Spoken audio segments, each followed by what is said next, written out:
Good morning. Here is my beautiful view this morning. Wow.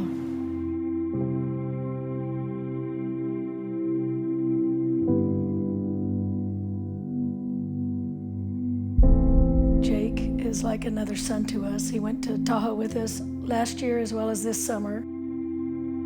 So everything was great. We had a super great time, and the last full day of the trip, we rented a boat to go to the other side of the lake. Let's send this to Reed and tell him it's as smooth as glass. It's beautiful. Let's see. Jake.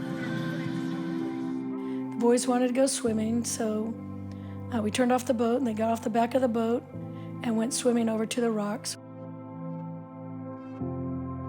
And I saw Rob get to the rocks, and I was looking for Jake behind him, and I couldn't see Jake. And I yelled to my son, "Rob, where's Jake?"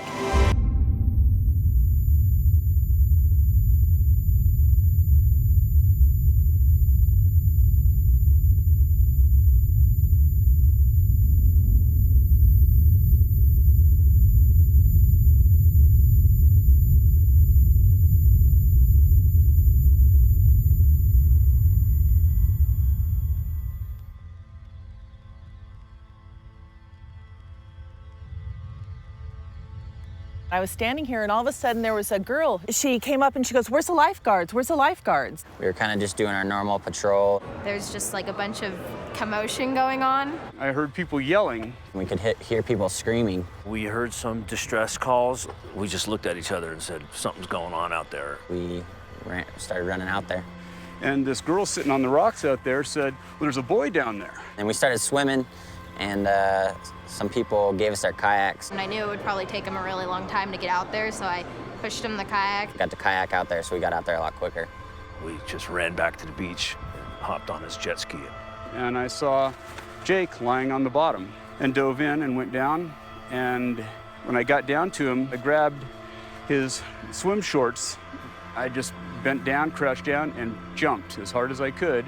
And as soon as my feet left the bottom, I just started kicking and clawing with my one hand as hard as I could. As I came up and broke water, I had Jake with this hand, and I grabbed the kayak with this hand, and we lifted and were able to roll him up and into it and onto his back. We saw like a kayak, and we saw kind of a body already thrown up on the kayak, and there was a jet ski coming in. Russ and his brother-in-law pulled up on the jet ski. He was driving, I was sitting on the back.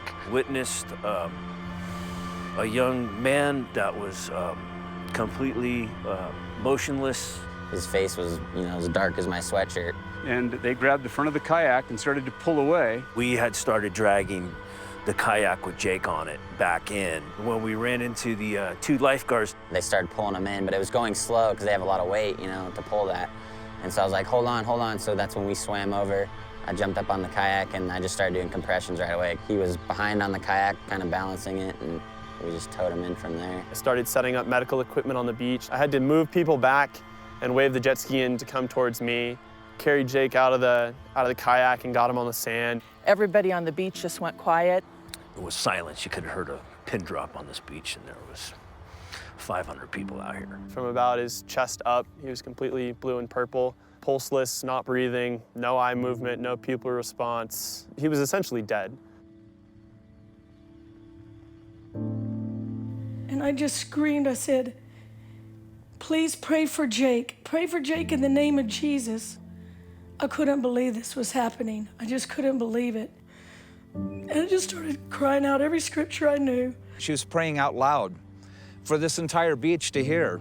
I really began to pray in a way that I've never prayed before. One of the paramedics came over and said, I can't give you any assurances, but we found a faint pulse. At that point, care flight was on the ground, the helicopter landed, and we carried him up to a gurney on the walkway here, and we rolled him over to the helicopter. After we did everything we needed to take care of on the beach, they wanted to call Lene, Jake's mother. And I said, please let me call her. And they said, no, we're professionals and we know how to handle that. And I just broke down. I couldn't even imagine Lene getting a phone call like she was about to get. Units responding to Sand Harbor boat dock. The subject is now out of the water at this time. Copy that. We're about 3 minutes out. CPR in progress. For Medic 11, Engine 11, Battalion 102, a subject drowning 2001, State Route 28, Sand Harbor boat ramp, District 11 map page. If there's any way anyone can advise age of subject. Lost your incline, Medic 11 responding. Also, can you put care flat on the go?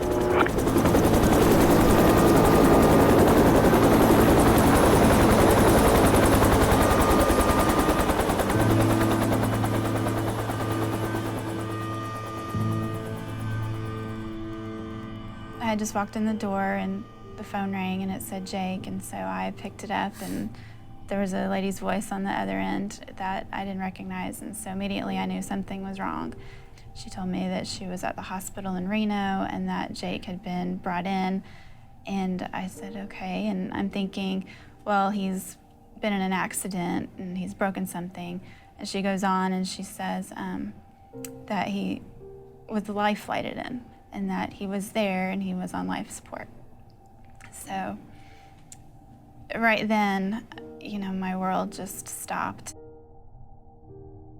The doctor called and gave us more information, more detailed information about Jake's situation and how serious it was, and his liver was in shock and his lungs were not working. He was on a ventilator.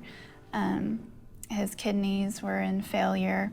His blood was acidotic. I mean, just all these, a list of things that were wrong with him. And I'm thinking, okay, we're getting to Reno tonight. I mean, I don't know how I'm getting there, but we are getting to Reno tonight. We showed up at the airport, we didn't have tickets.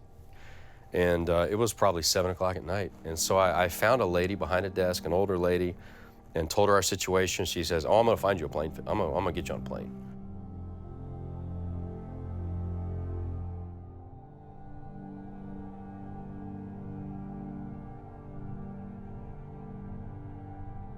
We had just got done running from the parking lot to get on this plane, and so I call the doctor. He says, Mr. Blackmon, we're gonna try to keep his heart beating until you get here, but we're not expecting him to make it through the night.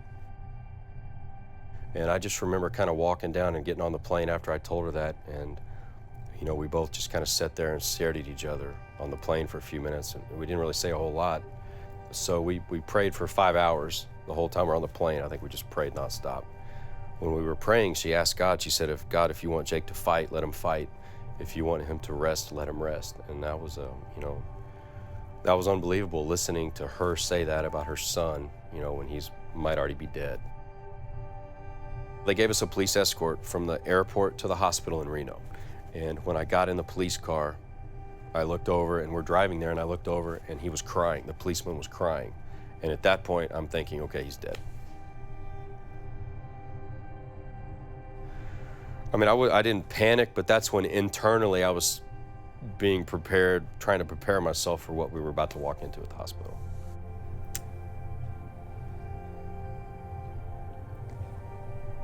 That was the longest hallway ever. We still didn't know yet if he was gonna be alive when we got there. And it, you know, it was tough. I remember when we got there, I saw him and I stood there for a minute, and I kind of had to sit down because I thought I was about to pass out. So I kind of sat down, and they're telling us all the stuff that's going wrong with him. His lungs have failed, his liver's trash, his lungs are trash, his blood's too acidic, he can't live very much longer like that. And by the way, if all that happens to fix itself, he's probably brain dead.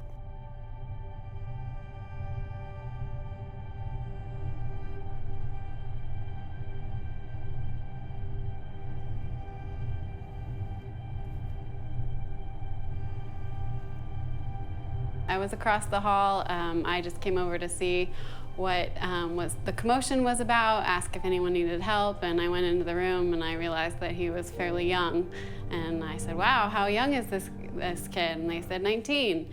And I was assigned his room, and I remember seeing my name next to his room, and I said to the nurse, I really don't want this assignment.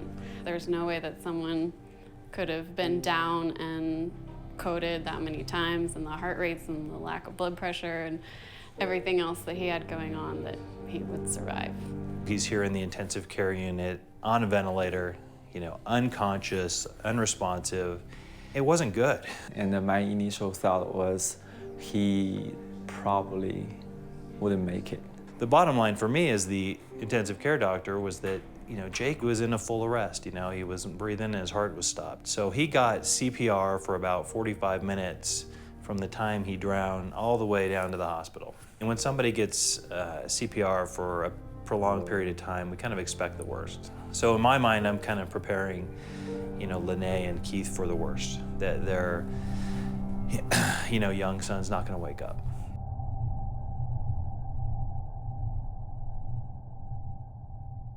Well, social media gets the word out fast and big and loud, and people were following this story through Lene's Caring Bridge page and our Facebook pages. We've got emails from all over the world that said that they were praying for you.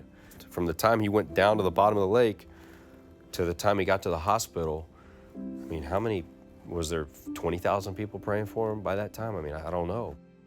You could tell we were just being prayed for a lot because we were able to find like a reserve, you know, as far as our emotions and as far as our energy and being able to stay up. I think we were both up for like 72 hours straight or something like that.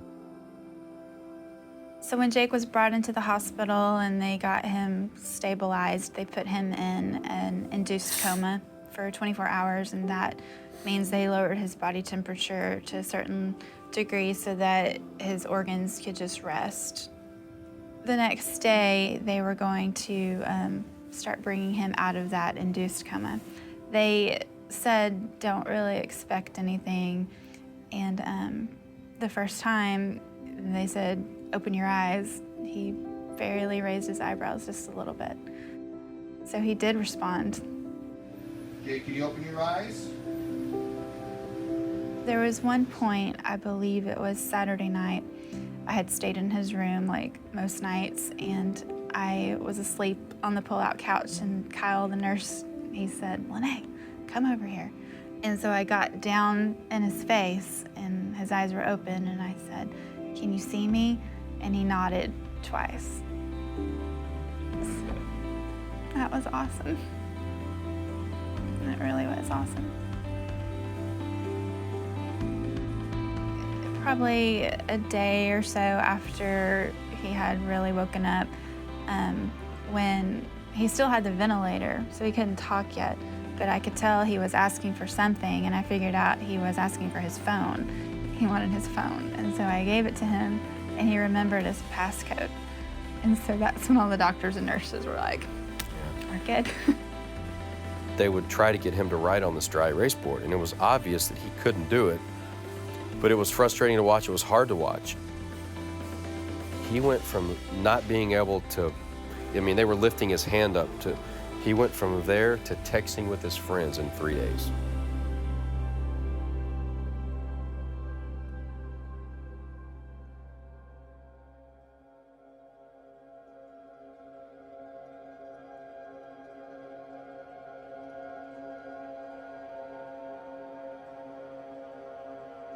It's all really hazy for about the first week. My first memory is, I think it was my dad sitting at my left side. I was really confused because I had no idea what had happened. He told me that I had drowned and basically I had died. And for a minute, I didn't believe him. It was shocking, but it was also pretty humbling that God carried me through all that.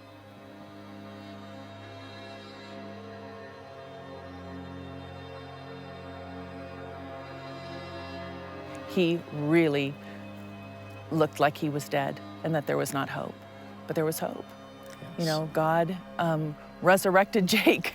The gentleman on the paddleboard, I don't know how he did it, but he somehow pulled that kid off the bottom and put him on a kayak, which I have no idea how he did. I decided I'd go for one more paddle just because I wanted to tire out my shoulders because I had a race coming up in a couple of days. There was nothing out all the way to a boat way out beyond the rocks, and I thought, well, at least there's nothing to run into. And I paddled right towards Jake. Once you're doing CPR on somebody, the odds are very, very slim that they actually come back, survive. If you look at the books, like in How We're Trained, there's definitely nothing like that in the book. You know, that was just pure instinct. We weren't even supposed to be going out on the kayak. It was like last turn out, and we were supposed to be taking it back, but she wanted to go out, so I told her I'd take her. I remember in training they tell you to trade off because you're gonna get tired, but I remember I was never tired. They usually do not let you keep your boat in the water here overnight. With the conditions of the lake, they bent the rules this year. You know, we walked over here and we heard the screams, so we were already over here, you know, because we can be on the other side of the park. With drownings like that, you don't have very much time. You know, those seconds, you know, mean the difference between someone surviving and not in one of those situations. That was my first resuscitation. I'd never really done CPR on any real person. I mean, that day, the fire engine came, and normally Incline runs a two-person fire engine and 2 medics.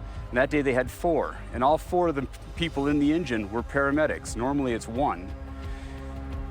The ambulance had 2 paramedics in it, and the battalion chief was a paramedic. So out of 7 possible firemen, we had 7 paramedics, all with at least 15 to 20 years of experience. People just walked up to that boat and we had a prayer circle because with our eyes, he was dead. He lined everything up for Jake and put all of us who needed to be here all in the right place. It was a miracle on so many levels. This is a miracle. You know, and then when you talk to the doctors at the hospital, and the doctors are telling you, you know, we've been doing this for 30 years, we've never seen somebody like this survive. It had to be a miracle. All the right people were there at the right time. I mean, it couldn't have been scripted. Every single person hit their cue right on time and in the nick of time, just perfectly. And people can't do that. We're not that great. I can't really think of any other way to explain it. It was just a miracle. It's just a moment I'll never forget. We can talk about the quality of the CPR and the resuscitation and all that, but I mean, it was a miracle.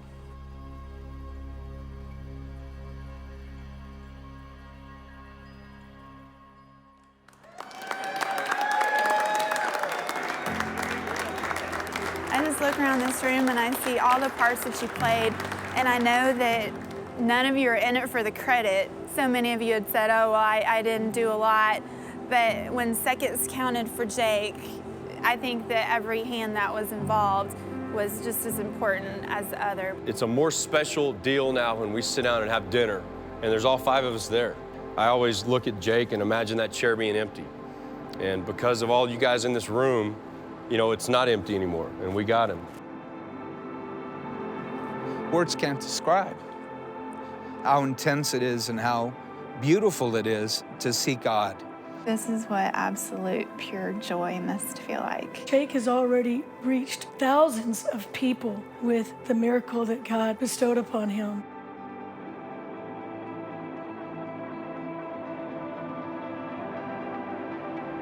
I feel much, much closer with God now. It'll still just kind of hit me every now and then. I just kind of have to stop and take a second and think about it and just thank him and remember that I'm here for a reason.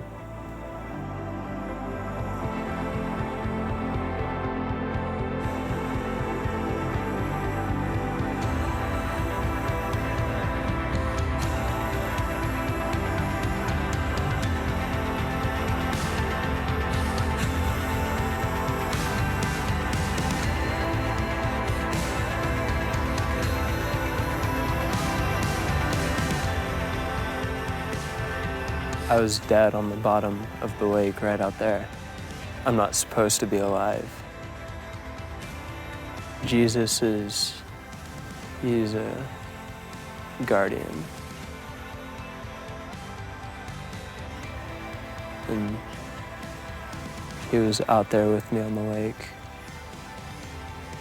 I guess, walking on the water when I was being carried back on the jet ski. A beautiful testament of what God can do.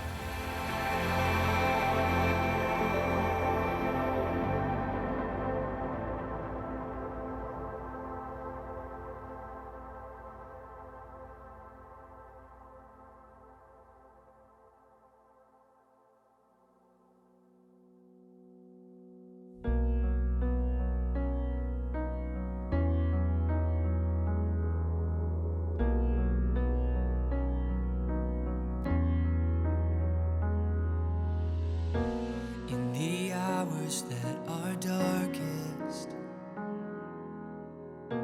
when my need is at its deepest, I cry out to you.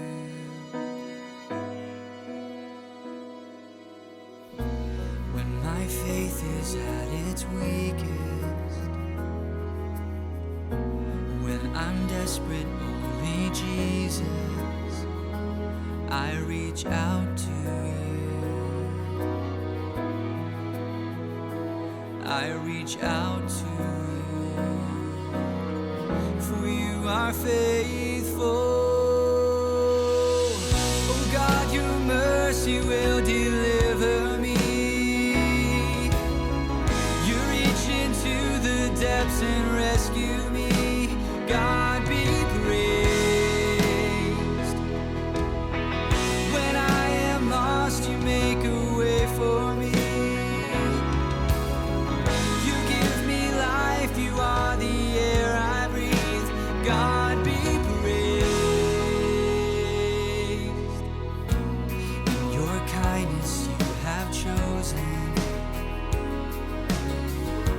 to come closer to the broken as it pleases you.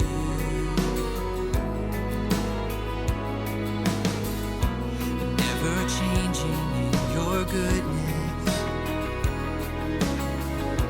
never failing in your wisdom, and in all you do, for you are faithful. Oh God, your mercy will deliver me. You reach into the depths and rescue me. God be praised.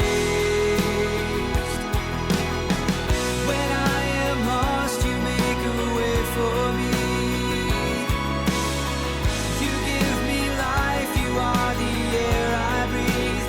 God be praised. God be praised.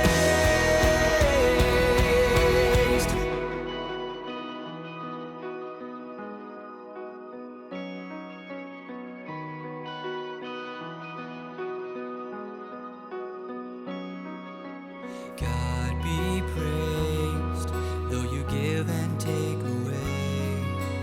God be praised, though you give and take away.